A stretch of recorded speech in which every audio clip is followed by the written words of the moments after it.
Good impeachment day, everybody. It's Wednesday, December the 4th, and another day of the Trump impeachment kangaroo court hearings took place today and might still be going on currently. I haven't paid much of attention since I got home from dropping everybody off at school and various locations. But anyway, I just wanted to say today that when I dropped my wife off from work and returned home, where my kids are preparing to go to school. Wednesdays for them is a late start. I walked into the door and my oldest daughter and my son were watching on PBS or OPB here in Portland the Trump impeachment hearing that was taking place. And so I got to watch the opening statements of two individuals, Pamela Karlan from Stanford and a Michael Gerhardt. I don't fully remember what school he was at, but a college or university in North Carolina. But anyway, I got to hear their opening statements. And what I found interesting was Pamela Karlan, for instance, in her opening statement, she literally is chewing out Michael Collins, Representative Collins, for a statement he made in his opening statement, which I have not heard yet. I haven't pulled it up and watched a video of it. So she's busy ripping him, shall we say, a new one. And I'm not sure where all that anger was stemming from, other than I think there's some serious built up anger in this woman related to Trump to begin with. And so she starts going through her justification for Trump should be impeached, and she read the transcripts and read all of them.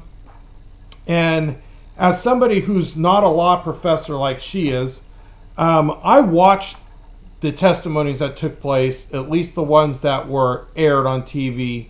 I haven't had access to the transcripts of all the closed door hearings that took place in this kangaroo court. But from the information that I witnessed, she's seriously saying that Trump should be impeached based off of hearsay? I don't get it. I thought she was supposed to be a law professor that understands the law, that just because somebody said something that somebody else said doesn't mean that person actually did what those people were saying that person did. It's the whole reason we don't allow hearsay in our court systems when we go to try somebody. So to me, it just doesn't make any sense where she's coming from and the ground she's coming on. And to say that Trump violated the Constitution in some manner just seems to be absolutely crazy and ridiculous if you were to ask me up front. So she just really, to me, came across as somebody that is just unbelievably angered. One of these triggered Democrats that's all upset that their precious Hillary didn't become president and that Trump did. And, then I started looking into some of her biases, and it's quite clear she's very left-leaning. She's a part of some American Constitution Society, which is extremely left-leaning. She signed a letter back in 2016. I'm not sure where the letter went, but she signed this letter that involved constitutional law scholars expressing concerns over Trump's rhetoric. Really? That's what you got. And then we look further and we can find out that she was a Clinton she donated to Hillary, but other Democrats in the tune of around $10,000. It sounds like it might be more than that. But from what I got from the Daily Caller and what they've disclosed, that it says it's greater than $10,000 that she donated to various Democrats, which included Hillary Clinton. And then when you start viewing some of her statements she's made in her law courses, and you review some video footage of that, it's quite clear this woman's extremely biased, very liberal in her views, very liberal Democrat. So I'm not surprised she's making statements she's making.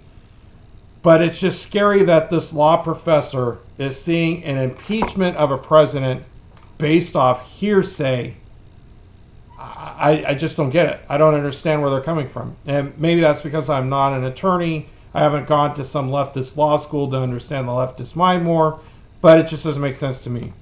And then the second guy that I got to listen to was Michael Gerhard, I think was his name. Some professor out of University in North Carolina. I listened to his statements, and again, he's making all these claims that the Democrats have been making all along. Trump's over-exercising his power, that Trump's should be impeached on bribery, and all these things that they're saying. And it just makes me sit here and go one more time. Did you not hear what took place in the previous weeks? And because it was hearsay. There wasn't facts. There wasn't actual evidence that Trump did these things they're accusing him of. And yet here this guy is saying he should be impeached. He's a constitutional law professor and Trump should be impeached. Give me a break. I don't think you have to be an attorney or a law professor to see that what they've got on Trump is hearsay. And then, of course, he jumps to the Mueller report and the potential of presidential obstruction of justice. And when you look through the Mueller report, okay, it might lean to that. But our own attorney, William Barr, says there was none. Trump's attorneys say there wasn't any. So I just don't get it. I don't understand. And then we look in his background and we discover that he sat on Bill Clinton's presidential transition team. He was part of Al Gore's campaign, it looks like. He donated $1,000 to Obama in 2007. So that kind of shows you his biases. And then I want to go back and make one more statement that came from Pamela Karlan, the professor out of Stanford. I should say the extremely biased professor out of Stanford that wants Trump impeached on hearsay. She made a statement, and this, I guess what this statement does is really show this mind of this person and how she's drunk the liberal Kool-Aid so bad that she can't see the light of day. And the fact that she made a statement that she had to cross the street when walking in front of the Trump Hotel in Washington. Seriously? You hate the man that much that you can't even walk in front of his hotel? I mean, to me that shows extreme bias. And so why in the world is she testifying in the first place with that much bias? I don't get it. But again, this is a kangaroo court set up by the Democrats, and I guess we will see where it's going to go from here. The other guy I didn't get to hear, what was his name? Norm Feldman was his name. I didn't get to hear his opening statement, but when doing some looking into Norm Feldman to see what biases he might hold, he put out a tweet back in March 7th of 2017 in which he states that Trump's wiretap raises risk of impeachment. I'm assuming he's making statements based the statement off of the fact that Trump was claiming that he was wiretapped. Yeah, Trump made those statements. So how does that raise the risk of impeachment when we know for a fact that Trump was being spied on by the FBI through a FISA court based off of the dossier bought and paid for by the Democrats and Hillary Clinton? I think we've kind of reached a new level of crazy town. And, you know, my thing is related to all of this, if we continue to proceed down this path, one thing I think is hopeful is the fact that I believe all of this garbage is going to cause Trump to get reelected again, which is a good thing. But should this go through and Trump ultimately gets impeached, what we got is setting the standards for impeachment to a new low, that we can get rid of a president based off of hearsay and not based off of actual facts and evidence. And that's a scary day for the United States, to see that we have sunk this low, that we're willing to have a House that's completely split, a Senate that's completely split, and we're going to impeach him in spite of it.